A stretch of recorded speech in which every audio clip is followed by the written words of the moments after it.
It's like this. I'm going to try to power through this in record time because, quite frankly, I didn't have fun with this movie. I don't care to talk about it. You don't care to hear about it. I know this because when I went to the auditorium to watch this movie, I was like, whoa, pickings are slim on seats. But I was the only one in the auditorium. So let's get you all the information in as little time as possible.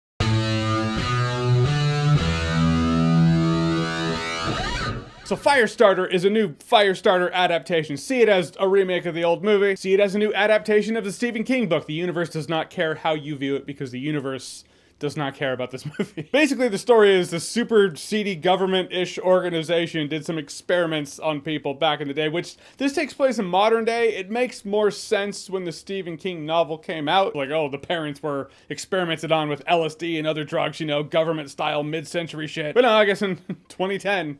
that was happening too. So basically, it's this little girl who can start fires with her mind, and her dad, played by Zac Efron, who are on the run.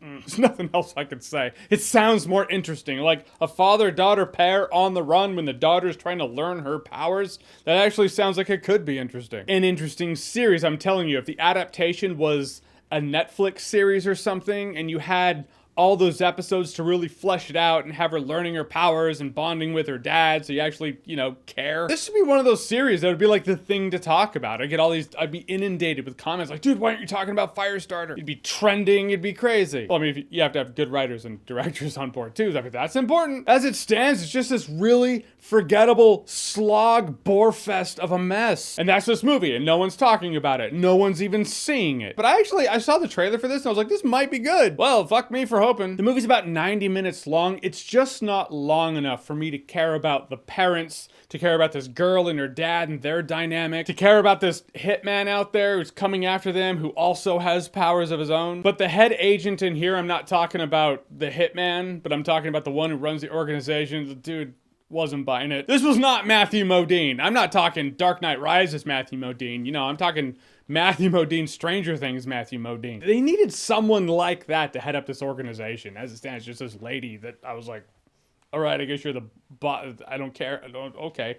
Now that's over. The movie's also filmed to have a muddy, boring-ass color palette. A lot of movies these days are because they're filmed in digital, and digital is just naturally less colorful than 35mm. But you know, some people put in some effort for color correction in post. This movie was like, nah, screw that. In fact, I wouldn't be surprised if they were like, let's dull the colors. Let's dull the already dull colors. A huge tragedy in this movie is Kurtwood Smith is in one scene. He's like this old doctor who headed up this experiment back in the day, and head director of CD organization lady's like, we want you to come back to the organization. And you're like, oh yeah, all right, he's gonna bring something to this movie. I'm ready, baby. You never see him again in the entire film. He's in this scene that looks like was a called in favor. Like someone was like, hey man, it's me. What's up?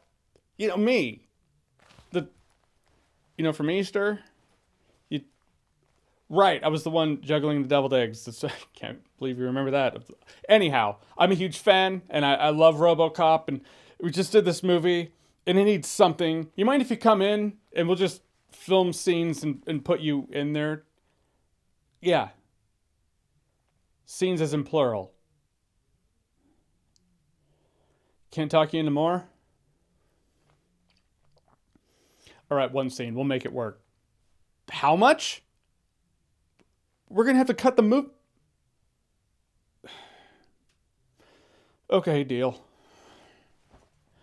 He's coming. And he was in the movie. And it didn't help because the whole time I'm like, where is he in the movie? Because in the end, Firestarter, it lit no fire for me. The only fire in this movie is the bus fire. That is the film itself. It was 90 minutes of me being bored to death. And there is no reality where I remember this movie in T-1 day. Yep, already. You're being too nice. Am I being too nice? Fuck it. It's a flaming bag of dog shit. All right, now, video's done. It's over. Hopefully it didn't drag on too much. In the words of the great Shredder from Teenage Mutant Ninja Turtles 2, Secret of the Ooze, go, play, have fun. But what's a Stephen King book that you would like to see adapted to a movie or a series? One I'm looking forward to coming out. Salem's Lot for me. But whatever it is, whatever you think, comment below, let me know. And as always, if you like what you've seen here and you want to see more, click right here to see more.